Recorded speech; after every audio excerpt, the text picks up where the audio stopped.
Given how many electronic and battery-powered devices there are to light up your campsite or your bug-out location or your house in an emergency, I thought today we'd talk about some of the older Coleman gas lamps and how to do some basic maintenance on them when we come back.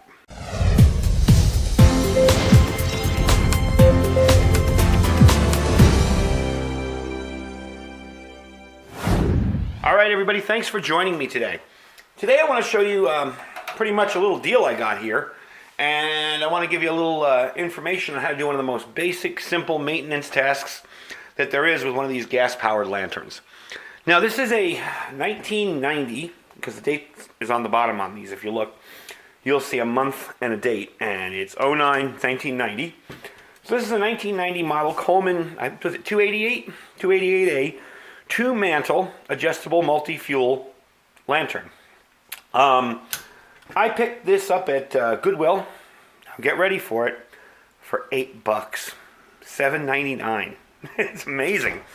I've seen them range in price from $150 to $48. I don't understand why. It might be because some are collectors, some are worth more, some are worth less. Who knows?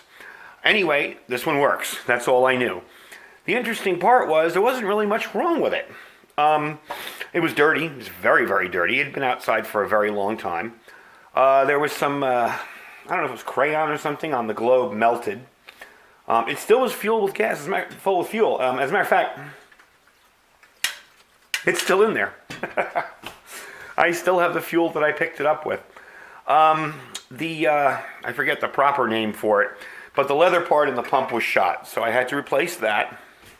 And I went and just bought the whole new pump assembly, so that was like $9. So for $18, you have a lamp here that at the very least costs around $50. Not a bad deal. There were a couple of dings on it, a little scratch here. This was dented and scratched. I don't know if you can see that. I gotta move my light. But anyway, you can see the unpainted area. I just pushed it out with a needle nose pliers and straightened it out.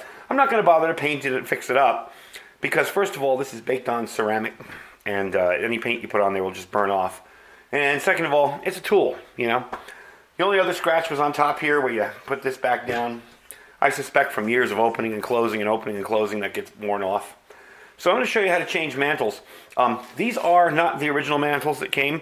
When I got this, it actually had the original mantles on it.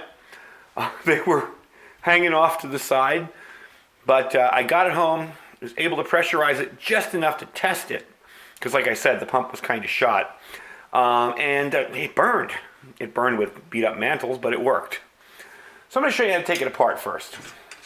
The first thing you're going to do is unscrew this cap. Now, if your lantern has been on and you notice your mantles are ripped, you're going to want to wait for a while. This gets very, very, very hot, and you really could hurt yourself. Don't mess with this stuff until it's done. So you're going to remove the nut, you're going to remove the ventilator top piece here. And I like to do it this way. Even though it might be cool, I still like to do it this way so you're not running the risk of denting anything. Now, I'm going to put this over here. You're going to remove the glass globe. You can clean these up. They're very simple to clean, just they're very fragile. So be careful with it. Put it somewhere safe. Put it somewhere where it's not going to break. I'm going to stick it way back over there. And then you have your mantles. Now your mantles are essentially ash. They will come off, they will just break off in your hands.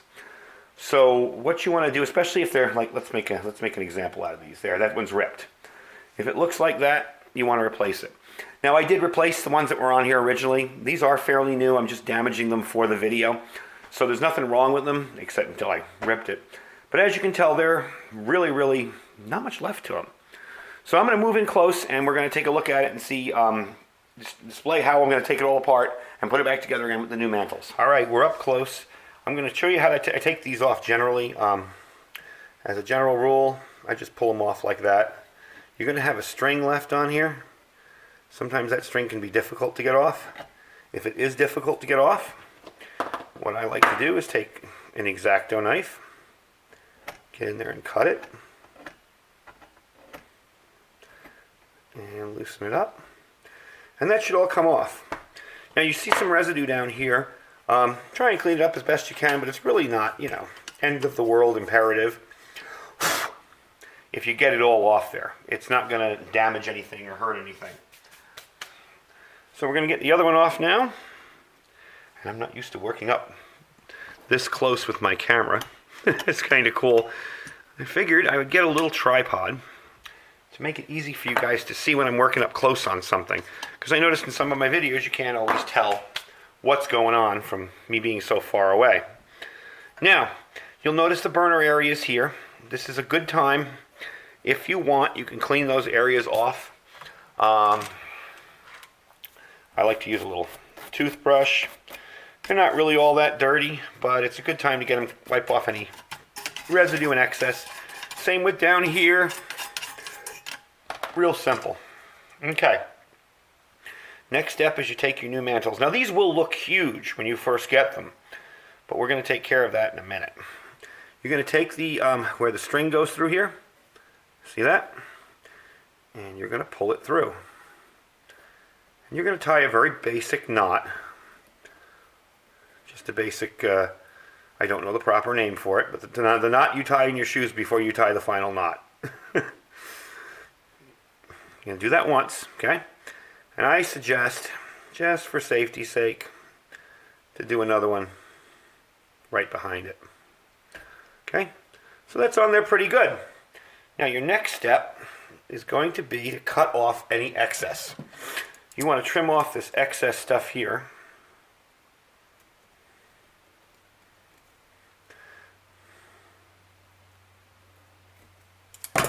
There you go. So you've got that on, real simple. I'm going to go ahead and do the other side, and then we'll continue from there. Okay, so you've got both of them on there.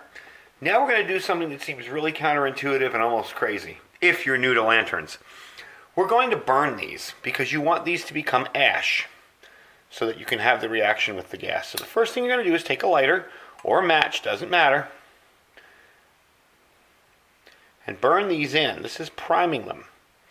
I know it seems kind of nuts, like what the hell, you just put something nice on there and now you're destroying it. But you're actually supposed to do that. Can you do this outdoors? I mean, I have a side door open here, so I'm not worried about it. Yeah, I would do it outdoors. Then again, I wouldn't use this lantern indoors anyway. This step does make a lot of smoke.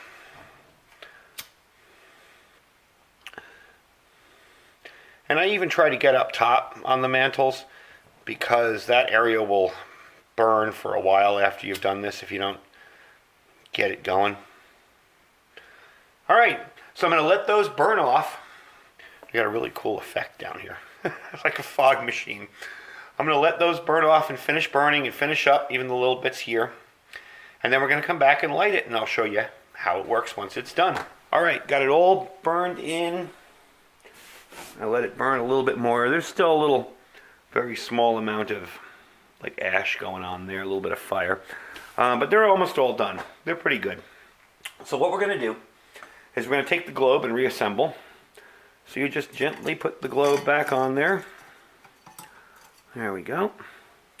And you're going to put your ventilator back on. Okay. And there's the cap, the screw, the nut, I mean. And you want to screw this down. You don't want to go nuts. Just a gentle screw down on it. Something interesting I just noticed. A lot of guys, when they're showing these lanterns, they'll have to buy new globes. This is an original globe because it still says made in the USA for Coleman. I just realized something. The globe is a little off. There we go. So, that's kind of neat. Whoever had this didn't break the globe. So now to fire these up, I know some people may not be familiar with these and know how they work, but to fire them up is pretty simple. What you're going to do is you're going to unscrew this over here. It's screwed in. That closes it. So the air can't escape. You're going to make sure you're all off here. You're totally off. And you're going to pump. Now what I like to do is come up and hold over the hole and push up and push like that. Until you start getting a whole lot of resistance. Remember to oil both your leather with a little motor oil and this tube here. Just a little bit of motor oil. Okay, that's pretty good. I'm going to tighten it back down again. That will screw in tight. So now the next step is to let some gas inside here, inside the globe. So we turn it up about halfway. And there you go. Now it'll go a little nuts like that at first. But then it will calm down because these aren't fully done yet. They're just burning in. And it's glowing a little bit. I have it a little high. There we go.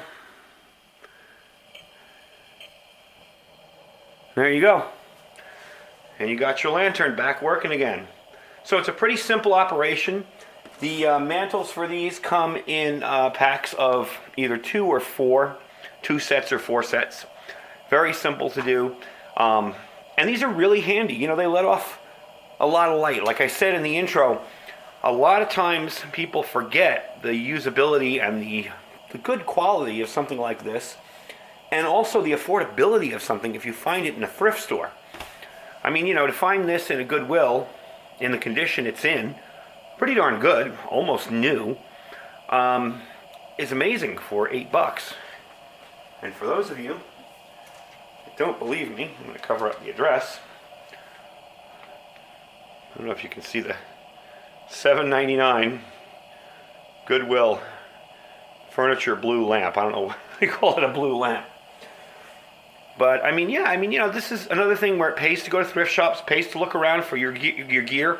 If you're on a budget and you want to prepare, something like this would be a whole lot better than nothing at all or just a flashlight. You've got this to run in your house. If you do run it in your house, make sure you're ventilated. Make sure it's in a safe area where it's not going to tip over. If you have small pets, like I have cats, and cats are pretty smart when it comes to heat. You know, they'll come up and sense the heat and they'll back off, but you don't want where they could run and knock it over chasing another cat or something like that. So if you're going to use it indoors, please be safe with it. Anyway, that's today's video. We changed the mantles on this old lamp. They didn't really need to be changed, but I figured for the video I'll show you guys how to do it. And I wanted to show you the deal I got on the lamp, which is pretty good, being that these, the cheapest I've seen them is $50 or $30. So for about $18, let's say $20 total, including the mantle.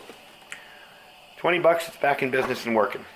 Anyway, thanks for watching, and we will talk to you guys soon. I have a lot of cool stuff coming up. So if you're not a subscriber, don't forget to subscribe. I have a ham radio review coming up, another new ham radio that I'm testing out. Lots of new survival gear coming. So don't forget to subscribe, and don't forget to thumbs up if you like the video. We'll talk to you guys soon. Bye.